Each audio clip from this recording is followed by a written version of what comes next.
So firstly, the court considers charges against employers. The enforcement authorities failed to plan effectively for the pandemic, failed to provide adequate PPE at precautionary level when and where it was needed, and failed to record or report near-miss infections and deaths from COVID-19. At 7:45, we'll hear the jury's verdicts. So today, as Steve said, is the anniversary of when WHO declared COVID-19 a pandemic. Since then, we have witnessed the devastating impact of COVID-19 on the people we love, our family members, our friends, our work colleagues, and members of our communities. Over 130,000 people have died in the UK, and many more thousands have been infected and many left with long-term ill health and disabilities. So my first witness I'd like to call is Phil Taylor. Phil is a Professor of Work and Employment Studies at Strathclyde University. We find here that the employers in many call centres, not all, but many, certainly during the first period, were fast and loose with workers' health. Workers were coming to work in large numbers, affected by the probability of infection through public transport. But the absolutely prime piece of evidence here is that if the precautionary principle was to apply, the employers, I would argue, are guilty because they did not introduce wholesale home working from the very first period. So the breaches and the level of culpability of the employers, not all employers, but there are many, are huge. Karen's a mental health nurse and Unison rep. Thank you very much. I want to go through a number of different issues in relation to the health service. The first one I want to start with is the PPE, the personal protection equipment that we were offered. Large amounts of it that had been in warehouses preparing for a pandemic were years out of date. Some of them had one sticker with a date, another sticker put on top of it, and a third sticker or a fourth put on top of that. Some of them were up to 6 years out of date. People who were nursing people who they were deemed were in non-aerosol producing roles would just have a surgical mask. The rules and guidelines on PPE changed so many times that it was very difficult to keep track on it. The risk was downgraded. The state of the NHS in the first place allowed for no spare capacity. We were on 100% functioning and occupancy because of the unfilled vacancies, the beds that they've closed, and to find that really that we were a health service that had no space for additional pressures, despite a flu pandemic being one of the top risk factors in every hospital trusts. And so we have lots of referrals now and health workers coming through with anxiety, with panic attacks, with depression, with lots of guilt about the fact that they don't cope, and with lots of post-traumatic stress disorder symptoms. And I think there's been a real moral sense in the health service as you've just got to keep going, which has been really, really difficult for people. Thank you very much, Karen. Thank you, Karen. Our next witness is Simon Heston. Simon's a retired health and safety executive officer. Simon. So, Simon Hester, I was an HSE inspector for 18 years, mainly in London, and I was a union rep for the HSE inspectors for most of that time. HSE is seen as the source of guidance for industry on matters relating to health and safety, and there's a lot of guidance. HSE guidance relating to the COVID pandemic, by comparison to everything else, has been extremely short, vague, with virtually no reference to legal duties throughout. And essentially, they seem to have followed the lead from Public Health England and, crucially, the Business, Energy and Industry Department. Early on in the pandemic was from the Construction Leadership Council, which is an industry body of the big companies and corporations. Their guidance was signed off by the Business Department, Public Health England and HSE. That guidance, and if you remember at the beginning of the pandemic, construction was seen as an essential industry effectively, and construction workers, 1 million or more, were expected to go to work. The guidance changed as they discovered that the original guidance couldn't work on a construction site.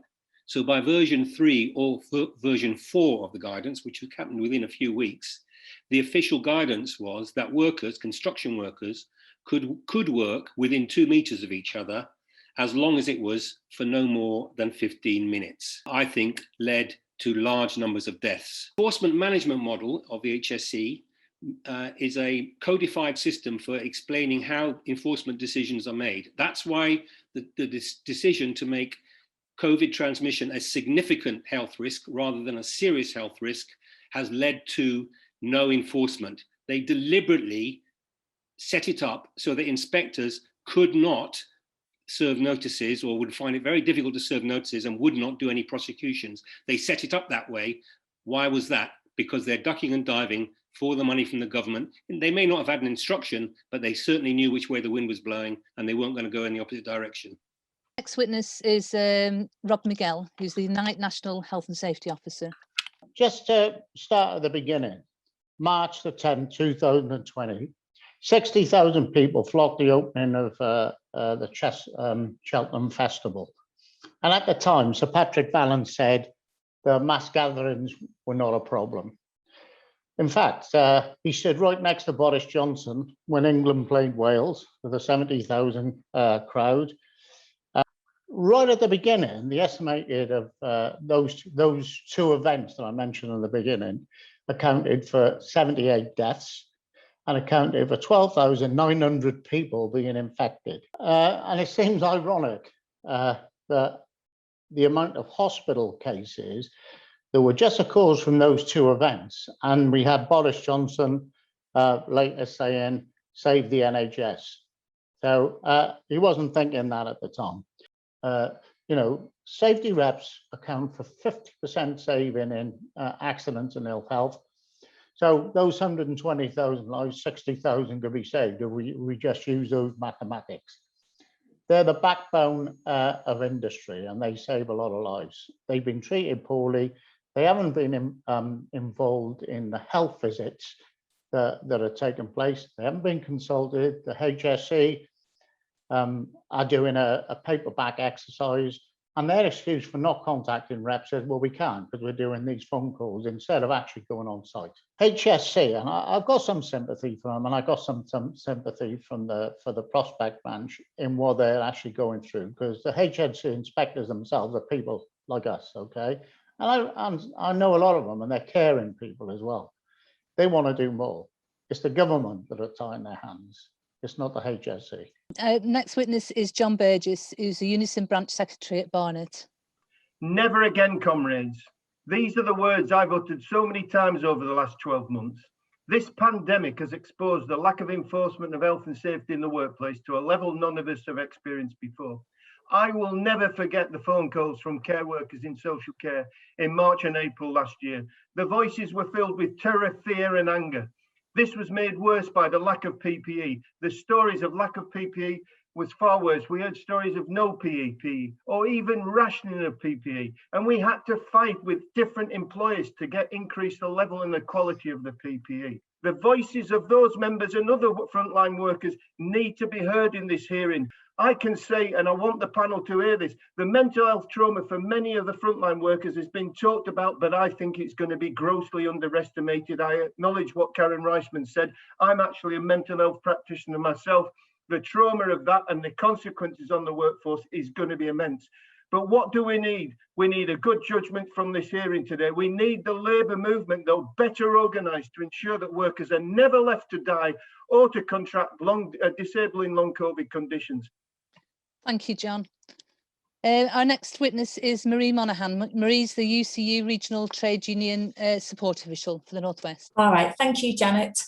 Right, my evidence is in support of charge 1.2, which is the failure of the employer to conduct suitable and sufficient risk assessments.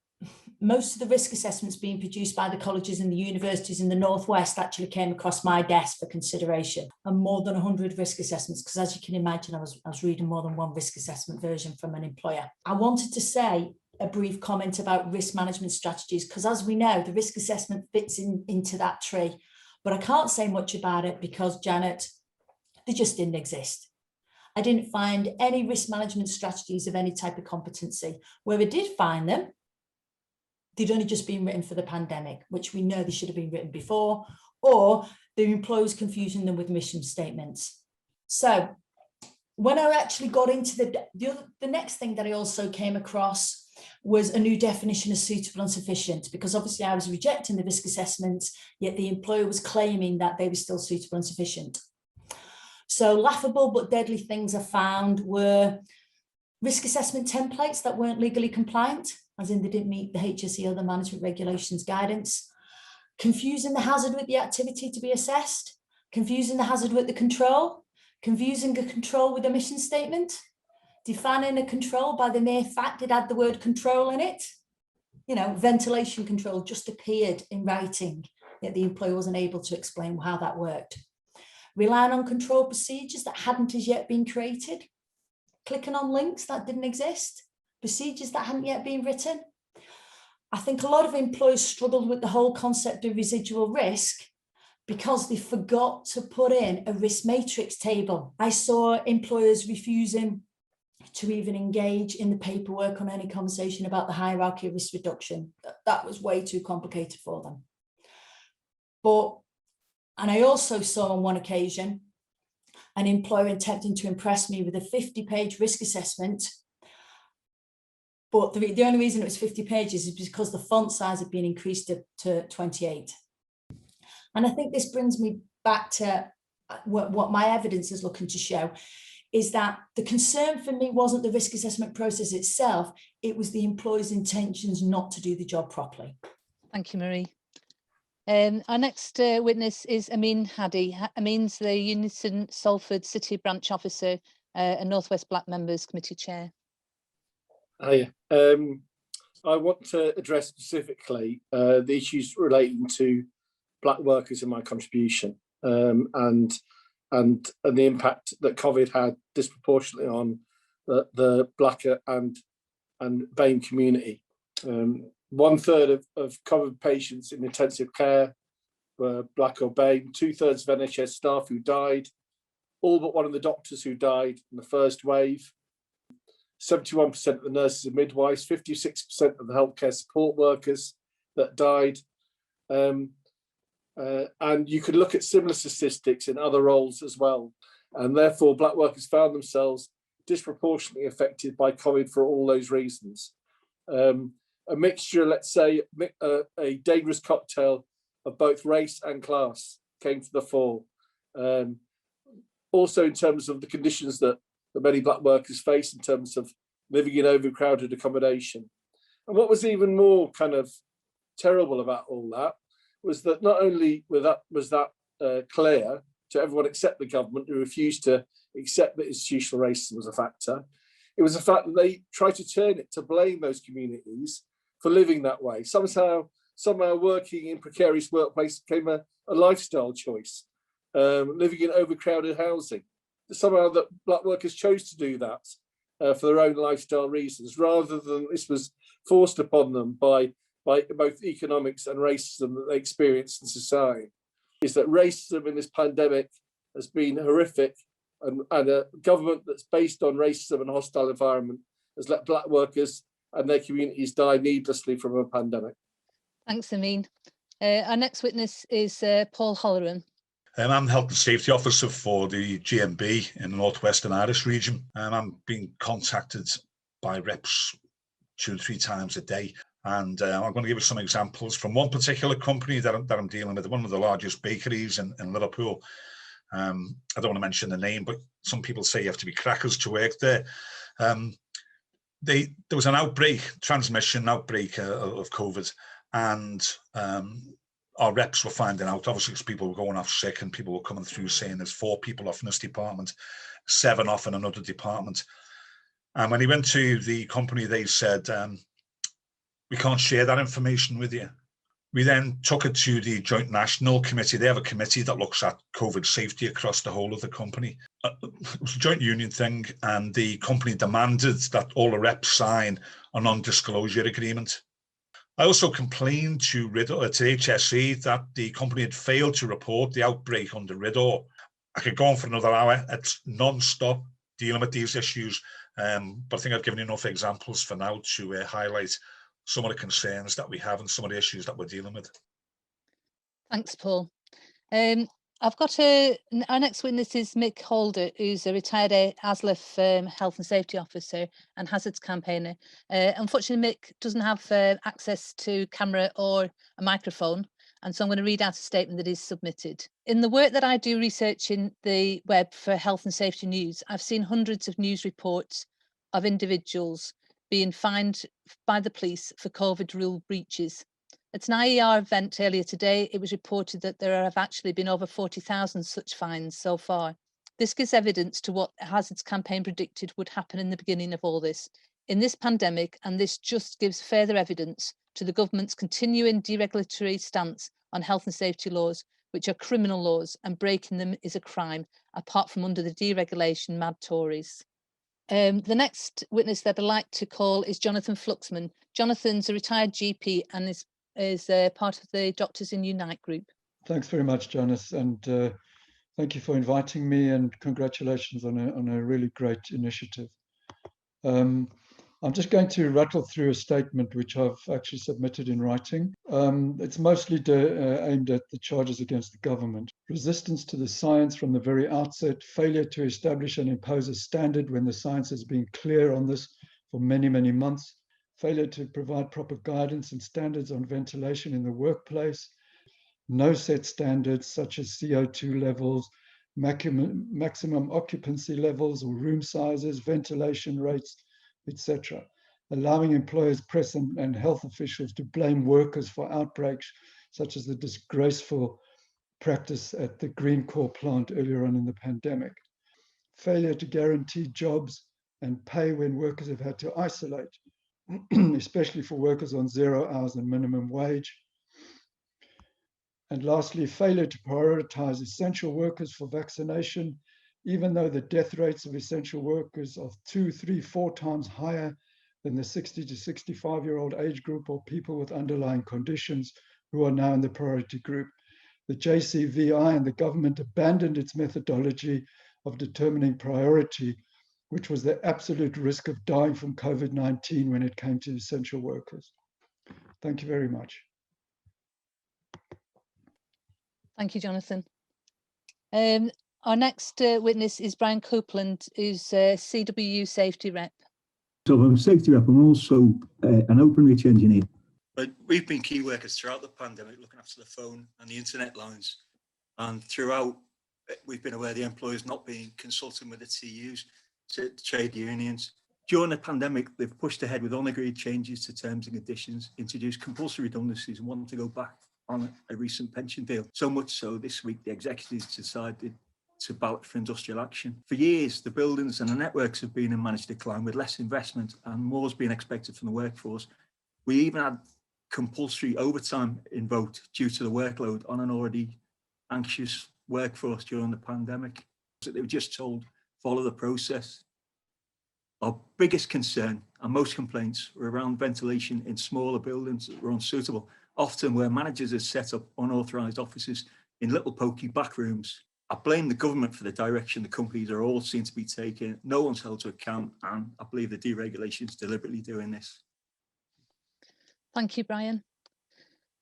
Our next witness is Dawn Taylor from the NEU. She's the NEU District Secretary for Stockport. Hi, thank you. So just a quick about me. So I'm the District Secretary for Stockport. I'm also a member of the National Executive for the National Education Union. Fascinating and really interesting and powerful event tonight. And I would like to focus on the government's response and what the impact that's had on our schools. So the National Education Union's position has always been that we want our schools to be open, but open safely and sustainably. But where we are is that the government has consistently mishandled this pandemic. We went into lockdown too late in March and came out far too early before cases were low enough. But specifically, they've mishandled our schools and educational establishments during this pandemic. And I'm sure you all remember that way back at the beginning of January, over that weekend, where Boris Johnson sat there on Sunday and said our schools were safe. And that was based on some science. What did change was the National Education Union and our sister union, Unison, talked to our members about the data, the advice that Sage gave, and we told them what they could be doing and used the Section 44 that came into play. What he did was reckless, and we need to hold him to account for that. This government has not done what it should. So I'd like to end there because we've got such a powerful speaking. Thank you. Thank you, Dawn. Our next witness is Cathy Jenkins from Scottish Hazards. We're Scottish Hazards. We provide a free and confidential support and advice service to non-unionised workers. So in terms of employers, the returning to work during the pandemic when it's unsafe to do so has been a theme since the beginning. We've got high numbers of the people who come to us have not been consulted about risk assessments. In terms of safety reps, most of the people who come to us have no safety reps because they're not unionised. And Scotland, I think, has tried to situate, test and protect more within the NHS, but again has been hampered by the UK approach of privatisation.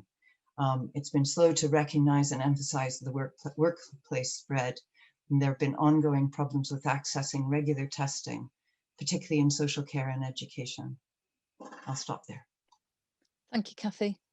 Our next witness is Dave Smith, and Dave's from the Blacklist Support Group and Shut the Sites.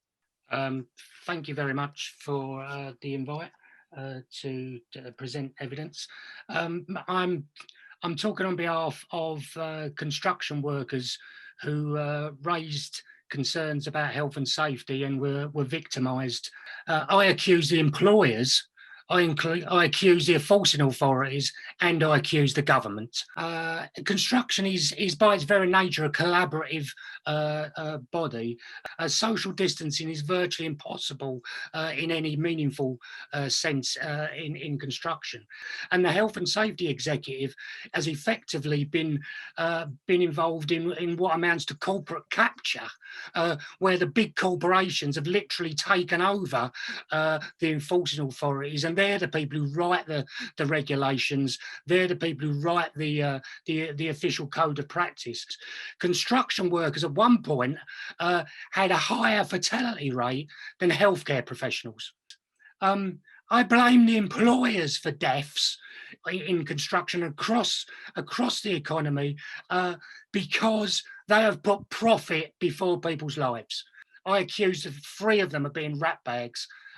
Thank you very much. Thanks, Dave. And our final witness is Hilda Palmer.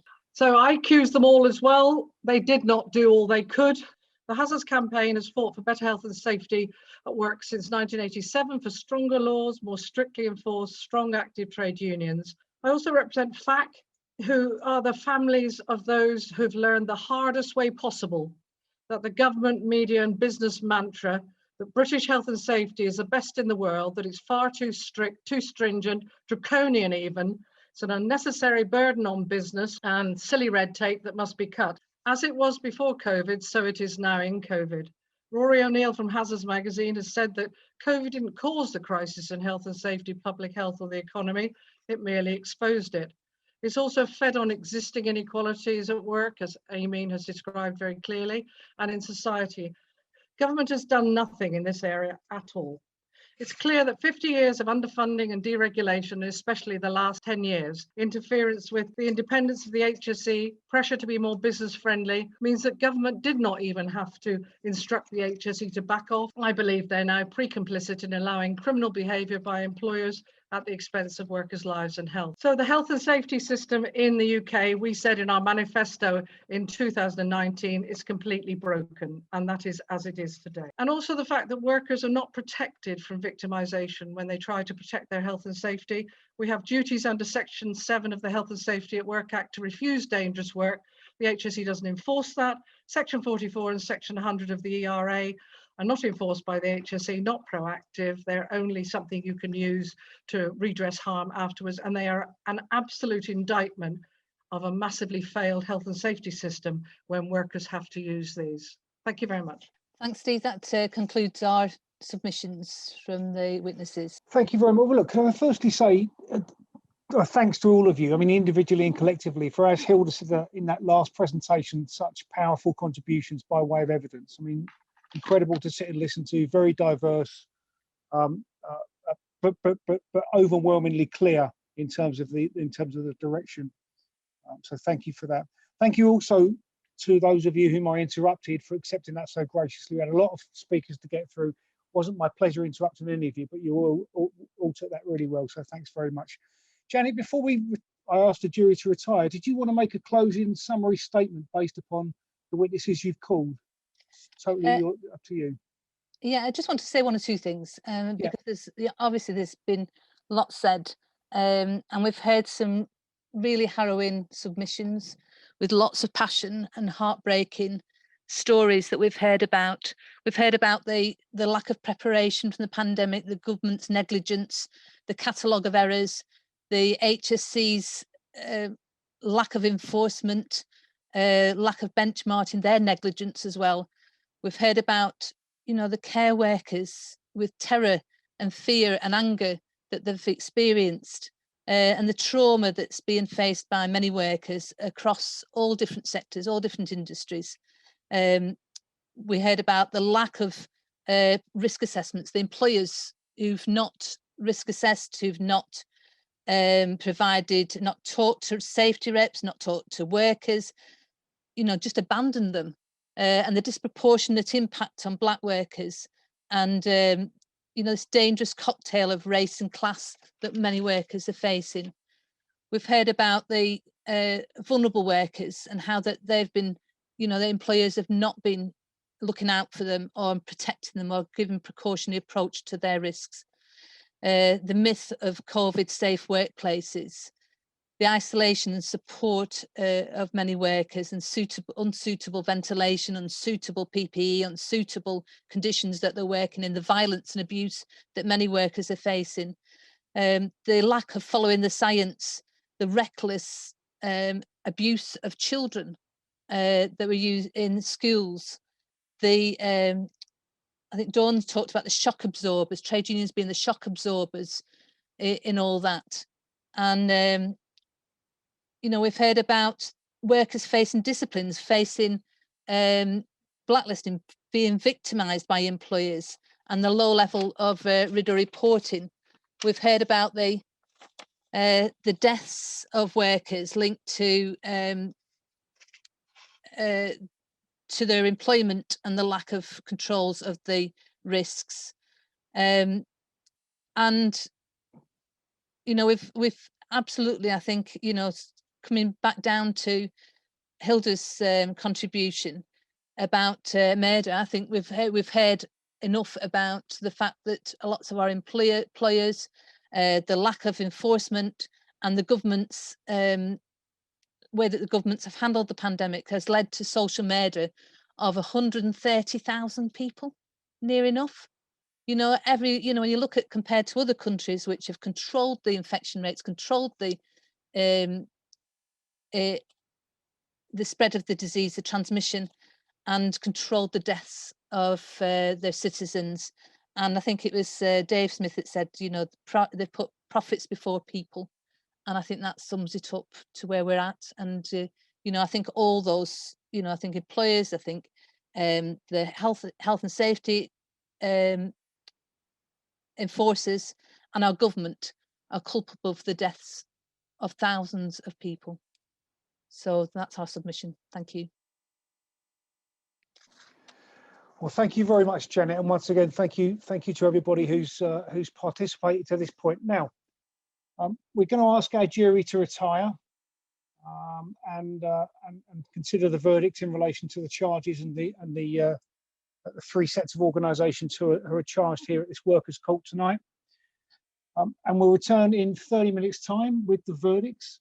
Janet, I believe you have the kind of technological expertise to kind of remove some people from this virtual building and allow them to re-enter, let's say 7:41. Okay, right. I'm going to move people into the waiting room who are not members of the jury, and then move you back out again at 7:40. Okay.